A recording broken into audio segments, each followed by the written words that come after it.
Welcome to the Exam Coach 11 Plus Exam Daily Vocab Show, where we build your 11 Plus Exam vocabulary one word at a time. Today's word is bereft.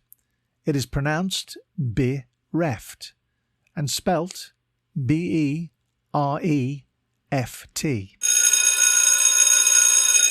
Before we get into today's word, if you're taking your 11 Plus exam this year, we're here to help. Visit the Exam Coach website and you can find loads of great resources from practice papers to 11 Plus exam planning tips. Remember to take a look at the upcoming courses and workshop schedule. At weekends and over the school holidays, we help children master their 11 Plus exam skills in order to gain entry to their first choice grammar or independent school.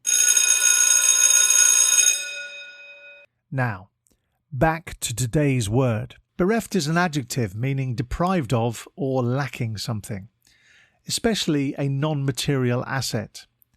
It can also mean feeling lonely and abandoned, especially through someone's death or departure.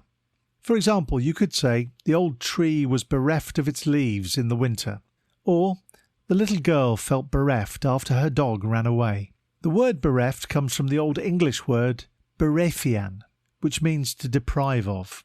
In the classic tale of Winnie the Pooh, Eeyore, the gloomy donkey, is often bereft of happiness and feels down in the dumps. He loses his tail, and he often feels forgotten by his friends. Synonyms for bereft include deprived, lacking, wanting, and desolate. Antonyms for bereft include replete, full, and abundant. Impress your friends and family by using your new word today. Bereft. Have a top day ahead, and we'll be back tomorrow at the same time for another Exam Coach 11 Plus Exam Daily Vocab Show.